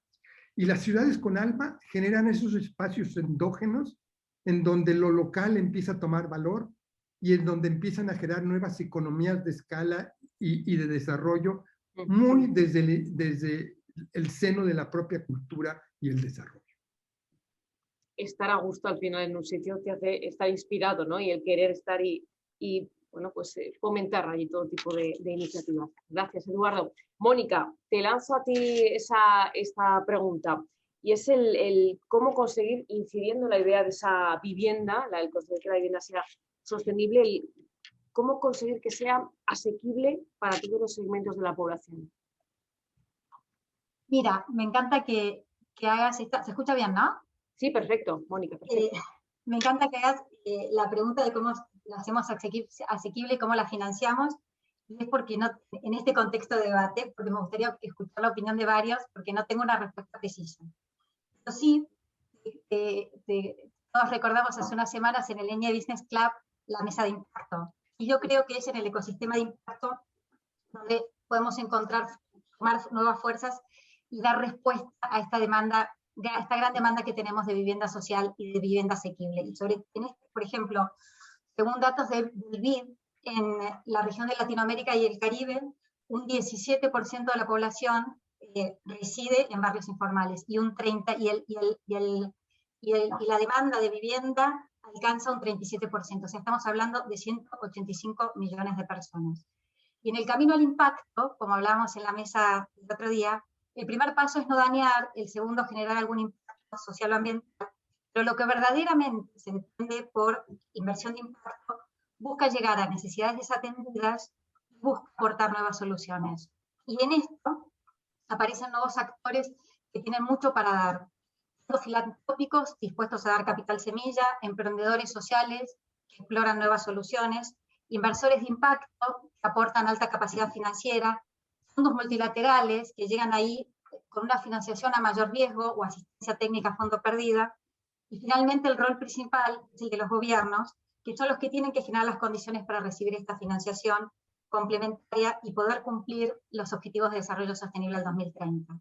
Dentro de los objetivos de desarrollo sostenible, el tema de la vivienda, que se centra en el objetivo 11, que nos reúne a todos acá también, que es el de las ciudades y comunidades sostenibles, también hay otros que están muy relacionados a la vivienda. El 1, que es el fin de la pobreza; el 3, del bienestar y la salud; el 4, de la educación; el 8, que es el trabajo y el crecimiento económico; el de reducción de desigualdades; el 13, que creo que es el de acción por el clima; y el 17, el famoso de las alianzas para lograr los objetivos. Yo sé, en esta audiencia, muchos que nos están escuchando están a bordo del ecosistema de impacto, y me gustaría tentarlos para que consideren la vivienda social asequible como un sector al que dedicarse plenamente. Y también extender la invitación a los desarrolladores de vivienda y a fondos de capital más tradicionales que se sumen a la inversión de impacto en el sector de la vivienda, porque estamos en el comienzo de un nuevo paradigma que va tomando cada día más visibilidad. En materia de financiación, esto implica el paso de considerar en la contabilidad, como veíamos el otro día, el binomio riesgo-impacto a la triple hélice, riesgo-retorno, a la triple hélice que es riesgo-retorno-impacto. En este momento hay iniciativas, todo esto está en este momento y va a traer mucho capital hacia los ODS. Por ejemplo, en Harvard, el equipo de George Serafeim está desarrollando un trabajo que es el de monetarizar los impactos sociales y ambientales de manera que se facilite su generación junto a la contabilidad financiera. Por ejemplo, para llevarlo al caso que veíamos antes, al caso del proyecto IPORA, si bien la ciudad tiene una alta necesidad de vivienda social, no tiene fondos suficientes. Y en los municipios eso suele ser un gran problema, la baja disponibilidad de fondos. En general hay un 90%, en los municipios muy pequeños, hay un 90% que se va a las necesidades básicas fijas, y el otro 10% es para atender las necesidades extraordinarias también fijas que surgen. Así que en este caso, en el caso del proyecto IPORA, para llegar al punto de viabilidad económica, el gobierno aporta el suelo y la iniciativa privada aporta el valor del suelo en urbanización, en equipamientos y en vivienda social. Y Lorena, un poco para abrir, me encantaría escuchar la opinión del resto de los que compartimos hoy aquí en esta mesa, el debate de cómo financiamos vivienda social asequible para todos, si bien para encontrar el punto de viabilidad financiera, de equilibrio, es proyecto a proyecto y en cada uno de los contextos, y no es nada trasladable porque hay que ver cómo se hace, en qué se usa para hacerlo posible, una respuesta a considerar seriamente, a incorporar rápidamente, está en el blended, entre los aportes filantrópicos, multilaterales, públicos y privados. No sé si querían recoger el guante, señor ministro Eduardo, de la pregunta que lanzaba Mónica sobre el cómo conseguir esa financiación de la vivienda para conseguir que sea asequible realmente para los ciudadanos. Tal vez, si me permiten, yo tomaría 2 o 3 elementos de esa pregunta, que es muy complicada y requiere de una elaboración muy larga, pero decirte, mira, uno de los problemas principales de la vivienda para que sea social es su acceso al suelo. Y las políticas de suelo en la mayoría de los países se han fundado en mecanismos muy mercantilistas y entonces forzan a los habitantes a irse a vivir, como sabemos, a periferias muy largas. Entonces, un primer elemento sería cómo regular o regular diferente las políticas de suelo para crear algunos mecanismos, bolsas de suelo, etcétera, que en muchos países en Latinoamérica no funcionaron por invasiones y diferentes cosas, pero que en la historia de los países desarrollados sí funcionaron. Por ejemplo, un mes antes de que empezara la pandemia estuve en Noruega y el alcalde nos decía que el 80% del suelo periférico está en las manos del municipio, mientras que en las ciudades de México está en 3 o 4 familias. Y entonces eso cambia en gran parte la posibilidad de tener un acceso inicial. Número 2, me parece que si bien las filantropías, el sector privado y otros podrían jugar un papel, la política de vivienda social tiene que ser social. Es decir, tiene que fundamentarse en un estado de bienestar, en un estado que pueda crear las condiciones sociales y económicas y financieras para separar la producción de vivienda económica de la vivienda social y crear ciertos mecanismos que permitieran tener acceso. Tercero y último, que si bien no financia completamente la vivienda, tal vez sí su entorno y las condiciones necesarias de una vida digna, es que en muchas de nuestras ciudades hay municipios pobres, mientras que la urbanización es muy rica y algunos de los promotores ricos. Y la idea es que todos lo fueran, municipios, promotores y también. Y esto no pasa fundamentalmente porque no hay la captura de las plusvalías y de las ganancias necesarias para regresarlas desde una perspectiva de bien social. Y a mí me parece que ese sería un elemento muy importante. En Latinoamérica, en África y en pocas ciudades, países de Asia, la captura de plusvalías desde una perspectiva de bien social tiene un papel mínimo en el desarrollo. Y entonces yo creo que ahí habría un trabajo en la construcción de los instrumentos necesarios, de la normatividad, para regresar a eso. Y al hacerlo, repensar que las ciudades con la planeación estuvo mucho más a la respuesta de la especulación y no del desarrollo productivo y del beneficio colectivo. Y entonces habría que cambiar esta noción de producción de ciudades y de planeación a un bien social también, en donde pudiéramos pensar que todo esto nos llevaría a viviendas que sí realmente fueran sociales. No sé si te respondo, Mónica, pero yo así lo veo. Creo que ha quedado bastante claro, ¿no, Mónica? No, bueno, coincido además que una de las cosas es que el suelo que se ofrece tiene que estar con la garantía jurídica de que ese uso de suelo va a poder desarrollarse en el tiempo, ¿no? Voy a lanzar una pregunta a todos, si les parece, y es, al final, un poco como colofón, como broche, y es el si podemos ser moderadamente optimistas de cara a las ciudades en las que, ya no las que vamos a vivir los que estamos aquí en los próximos años, sino las que vamos a dejar a nuestros hijos y a más a nuestros nietos, literalmente las ciudades del futuro. Si somos optimistas en que realmente son las ciudades que queremos. Ministro, empiezo por usted. Lorena, tenemos que ser optimistas, no tenemos otro camino que ser optimistas. Muchas veces, y acá con los medios y la opinión pública siempre preguntan si es demasiado tarde para hacer algo por nuestros recursos naturales. Digo, nunca es tarde y hay que hacerlo hoy. Tarde va a ser en 5 años, en 6 años. Y hoy tenemos que ser muy optimistas y pensar no solamente en nosotros, sino en las futuras generaciones. El cambio climático es una realidad, se deteriora nuestros recursos de una forma exponencial y hoy estamos viendo esa relación de las pandemias, por ejemplo, y la deforestación. La OMS escribía en estos días que las pandemias han sido consecuencia de la deforestación. Hemos ido acabando con la biodiversidad y hoy el contacto de especies, por ejemplo, invasoras es mucho mayor con las personas, con los seres humanos. Y eso ha ido generando pandemia tras pandemia. Entonces ya el medio ambiente no es solamente un tema de sostenibilidad, de ambiente, sino también de salud pública. Y es importante que entendamos, por eso nuevamente les digo, esa relación del hombre y la naturaleza. Y en la medida en que lo hagamos y tengamos responsabilidad individual y colectiva. Y la responsabilidad individual es ver cómo nosotros podemos disminuir esa huella de carbono, cómo lo hacemos diariamente. Y de esta forma poder llegar a un propósito común, que es el propósito de la humanidad. El aire que produce el Amazonas, la Amazonía colombiana, es el aire que respiramos todos, es el mismo aire y tenemos que cuidarlo y protegerlo. Entonces es el momento para tener un único propósito, que es el propósito de toda la humanidad. Y como decía un gran urbanista y arquitecto, nada más poderoso que un sueño colectivo. Y ese sueño colectivo debe ser de construir biodiversidades y de poner en el centro a la naturaleza y a los recursos naturales. Entonces, muy optimista. Y ese es el reto que tenemos nosotros los que estamos aquí, de seguir siendo optimistas y llevando este mensaje a cada escenario donde podemos estar.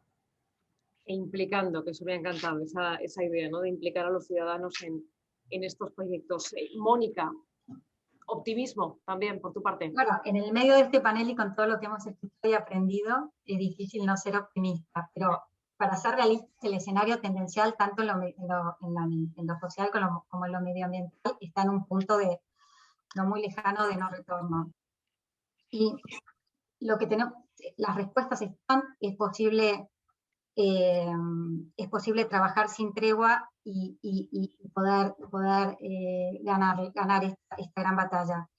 Me llena de optimismo las nuevas generaciones de emprendedores, me llenan de optimismo los jóvenes y nuestros hijos que llevan en el ADN la conciencia social y ambiental, y muchas veces son los que nos conducen a ser aún más conscientes. Yo creo que si trabajamos todos juntos, sin treguas de todos los sectores, para ofrecer ciudades y regiones en las que al avanzar se reduzca la inequidad, donde los recursos naturales se regeneren y donde las personas desarrollen su potencial siendo parte de la prosperidad, habremos conquistado el gran reto. Y nos vamos a dar cuenta cuando dejemos de medir la huella que mide el daño y pasemos a medir el impacto positivo generado. Y eso lo vamos a ver en el día a día, en nuestras ciudades. Quisiera dejar un mensaje y una reflexión antes de irnos, y tiene que ver mucho con lo que ha dicho Mónica y Eduardo, y es cómo hay una relación directa también de la pobreza y el medio ambiente. Y vemos que en la medida en que tenemos países o ciudades o territorios más pobres, hay más afectación a los recursos naturales. Y un ejemplo muy claro de eso es que cuando vemos una comunidad pobre, digamos, en nuestra Amazonía, una persona que hoy no tiene alimento, no tiene cómo subsistir, ¿qué es lo primero que hace? Va y tala un árbol, y va y lo vende.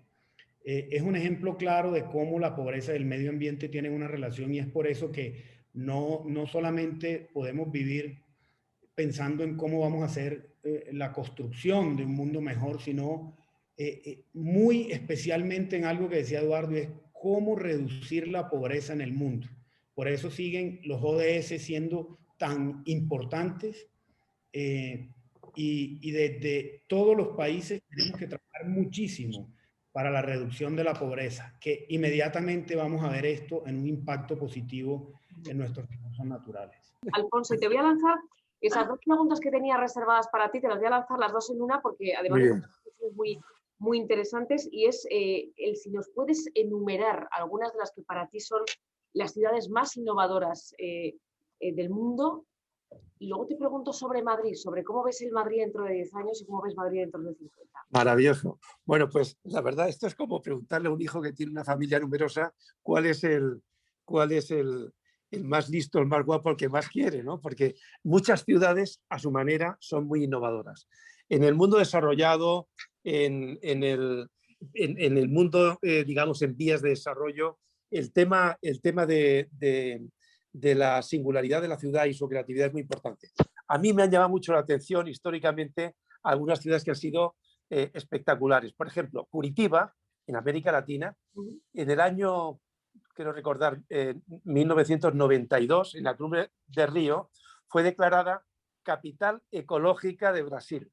Y la verdad es que a través de un liderazgo creativo muy potente, entonces su alcalde, plantearon unos programas interesantes de transporte público, de creación de parques urbanos, también de faros del saber para la educación de su gente, programas de integración a todos los niveles. Y fue una magnífica referencia. A mí me llama mucho la atención ciudades que son complejísimas y que, sin embargo, están haciendo trabajos maravillosos. Por ejemplo, Tokio es posiblemente la ciudad más grande del mundo. Tiene 37 millones de habitantes. Sin embargo, han conseguido un equilibrio entre los elementos de centralidad, su sistema de infraestructuras de transporte, que es impresionante, y luego nodos de identidad local, pequeños barrios, pequeños lugares, pequeños pueblecitos dentro de la gran ciudad. Han logrado un equilibrio que es realmente modélico. O, por ejemplo, una ciudad tan compleja como Nueva York, que tuvo el atentado de las Torres Gemelas, que generó un pesimismo durante una época impresionante, y a través de una década de trabajo y de un liderazgo interesante en la propia ciudad se pudieron hacer proyectos increíbles como el High Line o el Meatpacking District o algunas de las zonas. Y también toda una estrategia de atracción de talento en Estados Unidos, que competir con el Silicon Valley y competir con Boston era muy complicado. La verdad, son ciudades muy complejas. También, por ejemplo, el caso de Seúl, el proyecto Renaissance, que era un riachuelo que pasaba por la ciudad y se entubó, y se hicieron ahí unas carreteras muy potentes de doble piso, y pudieron desmontar esas carreteras, recuperar el río, recuperar la naturaleza, aunque fuera pequeñito, y hacer el barrio más innovador de Seúl, que tiene 20 millones de habitantes. Es decir, ciudades grandes que son muy novedosas. A mí en Europa, las ciudades medias, tipo Bilbao, Zúrich, Copenhague, Viena, me llaman poderosísimamente la atención. Son realmente increíbles, con un buen equilibrio entre competitividad económica, sostenibilidad ambiental y equilibrio social, que es más fácil conseguir este equilibrio de la trilogía urbana en ciudades de un tamaño moderado. También hay ciudades increíbles, por ejemplo, en Australia. O sea, Sydney y Melbourne son impresionantes. O incluso Auckland. O incluso también en Canadá, ciudades como Vancouver, ciudades como Toronto, son realmente impresionantes. Y en América Latina, yendo a Colombia, ya que teníamos bastantes amigos de Colombia hoy aquí, Medellín a mí me ha llamado muchísimo la atención. Pasar de ser la ciudad más peligrosa del mundo en la etapa de la droga dura, a ser el gran referente en temas de urbanismo social en América Latina, con temas de transporte, recuperación de comunas que estaban muy abandonadas y donde había muchísima violencia. En definitiva, hay una serie de retos fascinantes, y lo que me interesa más no es tanto la ciudad perfecta como la ciudad que ha tenido un proceso de transformación muy poderoso a través del liderazgo, a través de la participación, fortaleciendo el sentimiento de pertenencia y teniendo proyecto de futuro, porque esta es la gran diferencia entre unas ciudades y otras. Hay ciudades que son grandes, ciudades que son pequeñas, pero la gran diferencia es que hay ciudades que tienen proyecto, que saben dónde van, que tienen un liderazgo creativo y además solidario, participativo, y que al mismo tiempo son capaces de hacer realidad ese sueño. Esa es la magia de la política urbana. Poner a trabajar, no manejar solo los presupuestos municipales, sino que el sector público, el sector privado y la sociedad civil trabajen en una determinada dirección. Yo creo que estas son las ciudades que realmente en el futuro van a triunfar, las que están trabajando en esta dirección. Oye, Alfonso, menos mal que se ha arreglado el audio, porque merecía la pena escucharte, ¿eh? De verdad, qué inspirador lo que nos dices. Muchísimas gracias. Sí. Aprovechando lo que nos decías, tenemos una pregunta del público que va precisamente en la línea de la evolución del desarrollo de las ciudades y nos preguntan concretamente por el modelo chino de cómo se planifican de cara a largo plazo. Nos dicen que en el Ministerio Urbano de Shanghái, yo lo desconozco, es una pregunta que nos lanza, insisto, nuestra audiencia. Aseguro que en Shanghái tienen una maqueta de la ciudad cada 5 años, el cómo va creciendo, evolucionando la ciudad. ¿Cómo ves, Alfonso, esta... Es curioso, casi todos los turistas que van a Shanghái suelen pasar por el Museo de la Ciudad, que es una maqueta enorme, que además hay distintos niveles y uno puede ir y hacer fotos de la maqueta, y van poniendo los edificios nuevos cada vez y se va actualizando la maqueta de Shanghái. Hay otra en Pekín, bueno, hay también maquetas, por ejemplo, en La Habana, es decir, en muchos lugares han tenido, digamos, esa visión de hacer una maqueta de la ciudad, o bien como expresión de la autoestima de los líderes con respecto a cómo ven el futuro de la ciudad, o bien también pues, para poderlo comunicar. En China se han hecho cosas espectaculares y también elementos de los cuales nos sentimos muy orgullosos. A mí, dentro de China, la ciudad que más me ha impresionado, que es realmente impresionante, muy cerquita de Shanghái, estará pues aproximadamente a unos 120 kilómetros, se llama Suzhou. Suzhou fue una ciudad que hizo una alianza con Singapur hace unos 20-25 años para crear una ciudad de excelencia, atrayendo fundamentalmente empresas tecnológicas internacionales y dándole un impulso económico potente. Pero esto ha pasado en casi toda China, tener éxito económico. Lo que pasa es que en el caso de Suzhou ha tenido, digamos, la visión de integrar el componente económico con el componente ambiental. Es como la ciudad del agua, es como la Venecia del agua. El tema patrimonial, la recuperación, y el tema social, porque cuando se desplazan ciudadanos del mundo rural de China a las ciudades no tienen todos los derechos que nosotros imaginamos. En el caso concreto de esta ciudad han conseguido esa ciudadanía que tienen acceso a la educación, a la salud en las mismas condiciones que si fueran de la propia ciudad. O sea, el modelo chino es realmente fascinante, es increíble lo que ha evolucionado, pero a mí me parece que si hay un elemento de referencia único es el caso de esta ciudad, que de hecho recibe delegaciones de casi todos los alcaldes de China todos los años que van a ver ese milagro de la transformación de Suzhou. Gracias, Alfonso. Y lanzo esta última pregunta ya casi para cerrar, nos la lanzo también del público, y es el cómo va a influir, hablamos del coronavirus, de la pandemia, ¿no? El cómo van a ser las ciudades post-pandemia, que de alguna manera nos van a obligar a acelerar esas transformaciones de las que hemos hablado esta tarde. El cómo va a influir el teletrabajo.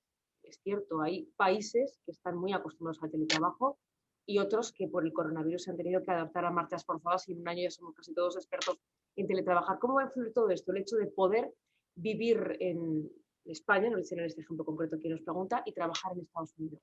¿Cómo creéis? Eduardo. Mira, esa pregunta tiene varias aristas y quisiera hablar de dos. Una, sin duda, la pandemia nos muestra y esta comunicación ahora de que podemos conectarnos a un computador y conversar es sin duda un elemento muy importante del futuro de la telecomunicación y también del trabajo. Y un día de hoy, Eduardo, que tengo que decirlo, que cada uno de los ponentes estamos en un punto distinto del mundo. O sea, la comunicación es total. Tenemos todas las franjas horarias resumidas en esta pantalla. Pero mira, también al que hizo la pregunta, recordarle que la mitad de la población del mundo no tiene acceso a Internet. Entonces, no es el único camino y no debería de serlo además. Por otro lado, me parece muy importante, y aprovecho para decirles, el día 30 ONU Habitat presenta el estado de las ciudades del mundo viviendo con pandemias. Y analizamos 1.700 ciudades en el mundo y podría decirles con información cuáles fueron las ciudades que tuvieron más capacidad de responder ante la pandemia, ya sea reduciendo el número o reduciendo la vulnerabilidad. Y tiene que ver con la pregunta, porque no es solo quedándote en tu casa, que sin duda es la respuesta oficial de hoy día, es la capacidad, y tiene mucho que ver con el modelo que plantea Carlos, de reconstruir el espacio y la proximidad y asegurarnos de que trabajamos en lugares donde reducimos las posibilidades de contagio y muerte. Y hay tres muy claras. Una, donde vives, es decir, que tienes las condiciones de agua, saneamiento, espacio, el tipo de transporte que tomas, que es un vector muy importante de contagio, pero puede dejar de serlo. Y tercero, el tipo de trabajo que tienes. Y entonces le respondo a esta persona que una solución muy clara sería repensar de nuevo los barrios sustentables. Muchas de las ciudades asiáticas que se vieron menos afectadas por el COVID, lo hicieron principalmente porque tenían soluciones barriales en donde la gente trabajaba, se movía y se articulaban con diferentes niveles de gobierno. Yo creo que repensar mucho las comunidades sustentables y el trabajo al interior de ellas sería tan importante como pensar que todo el mundo de aquí adelante nos vamos a comunicar. Sin duda lo haremos por las computadoras. Creo que es una mezcla de las dos. Gracias, Eduardo. Bueno, estamos terminando, pero me gustaría, señor ministro, quería decirnos algo ya para cerrar esta jornada que hemos tenido de reflexión sobre el reto de esas ciudades del futuro. Gracias, Lorena. Y ya para despedirme y un poco en la línea de Eduardo, yo creo que, pues si bien muchas compañías van a seguir trabajando con tecnología, en teletrabajo, sin presencialidad, los viajes se van a disminuir.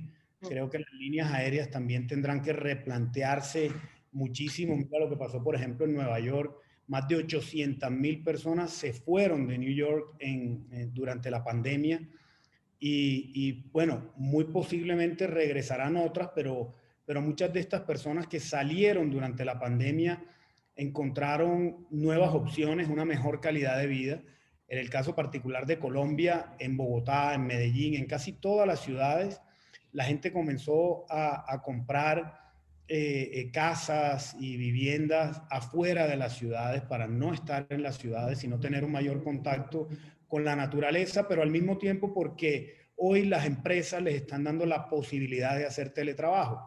Entonces, se mantendrá un alto nivel de teletrabajo, por supuesto, no en todos los sectores, y ahí viene ese reto de lo que decía Eduardo, y es que los países hagan mayores esfuerzos en más conectividad para que toda la población, sobre todo la población rural, tenga acceso a este tipo de tecnologías y pues pueda también hacer teletrabajo o estudio o educación virtual. Creo que esto es una alarma importante en materia de conectividad, de tecnología y de inversión de todos los países, en especial pues los países latinoamericanos también, en el acceso a Internet. Y por supuesto, pues hablando de nuestro tema de medio ambiente, todo esto hace que haya menos tráfico, menos transporte en las calles, que la gente use la bici, que se desplace menos, que camine, y es un poco el modelo de barrios sustentables que planteaba Carlos, Eduardo en la anterior intervención. Entonces, creo que el mundo está cambiando, hay que ser propositivos, hay que ser optimistas, pero definitivamente tenemos un nuevo modelo de desarrollo económico, social y ambiental. Alfonso, creo que levantabas la mano y terminamos ya contigo. Sí, bueno, pues no, yo sí creo que esta crisis que estamos viviendo está acelerando muchos cambios que se venían produciendo, ¿no? Y curiosamente, en nuestra fundación, juntamente con alguna empresa aquí en España, hemos hecho una reflexión de cómo podría ser nuestra ciudad, Madrid, en el futuro, después de este gran azote, ¿no? Y qué significaría reinventar la movilidad, qué significaría que las viviendas fueran híbridas, donde se pueda vivir y trabajar, qué significaría que los espacios de oficina no sean solamente para ir y trabajar, sino para intercambiar ideas, para el ocio, para la imagen representativa. ¿Qué pasaría con el futuro del comercio electrónico y que los centros comerciales tendrán que tener otras funciones o las universidades? Entonces, hemos hecho una reflexión integral y una de las primeras conclusiones era, dado que Madrid tiene una potentísima infraestructura de carreteras, M30, M40, M45, M50, luego de ferrocarriles subterráneos de llegada, de trenes de cercanías, metro, alta velocidad, etcétera. Madrid tiene la oportunidad, dentro de la M30, donde viven unas 900.000 personas, de ser el gran laboratorio de movilidad sostenible del mundo y de recuperación de casi del 70% del espacio público para el peatón. Es de las pocas ciudades en el mundo que lo puede hacer, porque transformando la M30 en un boulevard y las radiales hasta la M40 en boulevares, podría ser la ciudad de los ecoboulevares del futuro, con una movilidad blanda, sostenible y con una regeneración urbana asociada a este cambio en la movilidad. Hemos estado investigando sobre esos temas y discutiéndolo pues, con las autoridades públicas, con el sector privado, y hay pues, bastante sintonía, y pensamos que puede ser para Madrid un elemento para tomar el liderazgo en los procesos de reflexión sobre las ciudades del futuro. Yo creo que es muy importante, al margen de estar de acuerdo en las ideas, en la implementación práctica. Por ejemplo, con respecto a ONU Habitat, creo que nunca ha habido un documento tan potente de agenda urbana como los Objetivos de Desarrollo Sostenible, que tienen el consenso de organismos multinacionales, de gobiernos, de ciudades, de empresas, pero la clave es la aplicación práctica de esos objetivos de desarrollo sostenible. Por eso con Eduardo estamos trabajando en algunos proyectos concretos en su país para poder realmente implementar este tipo de iniciativas. Y yo animaría pues, a los profesionales, a los políticos, etcétera, a pensar en su propia ciudad cómo va a ser esa ciudad o cómo puede llegar a ser esa ciudad en el futuro. Un clima más propicio para introducir innovación y disrupción en la toma de decisiones en la ciudad, como el que tenemos ahora, no lo vamos a encontrar en otro momento. O sea, que es el momento realmente de poder pensar en nuestras ciudades y poder acelerar estos cambios que necesitamos. Me ha sonado muy bien, Alfonso, yo que conozco Madrid muy bien. Desde luego vendría muy bien a esa boina de contaminación que nos encontramos, por desgracia, bastante de vez en cuando. Un placer inmenso, Eduardo, Mónica, Alfonso, señor ministro. Un placer enorme compartir esta tarde, que se nos ha pasado el tiempo volando, para conocer cómo va a ser nuestro futuro muy próximo, por lo que veo por algunas de las ideas que se han volcado aquí. Muchísimas gracias. Chao, gracias. Gracias a todos. Gracias a... Lorena, eres una excelente conductora. Eduardo, un placer. No, Eduardo, si estuvieras aquí en España sabría que es un crack, no es solamente una excelente conductora, es un crack. Y qué lástima que no escuchamos a Alfonso tanto, porque yo, que tengo el placer de hacerlo seguido, es realmente el verdadero crack cuando habla. Maravilloso. Muchísimas gracias. Muchas gracias, muchas gracias. Gracias a nuestros maravillosos ponentes que nos han ilustrado, además, con este entusiasmo que han transmitido, y por supuesto gracias a todos los que nos han seguido en este evento esta tarde. Y finalizamos la sesión de hoy. Como siempre, yo les recuerdo cuáles van a ser las próximas citas. Tenemos ya preparado en agenda plataformas de streaming. Ojo, este es igual un futuro muy cercano. Anticiparse a la próxima crisis que vendrá, ya lo hemos dicho, tenemos ciudades en las que viviremos más pandemias, innovación corporativa y el data. Todos los detalles de este evento y de los próximos a través de la web www.nbsclub.com, y si quieren darse de alta y formar parte de nuestro club, en esta misma web www.nbsclub.com. Muchísimas gracias, un placer inmenso. Buenas tardes, buenos días allá donde estén escuchando. Un placer.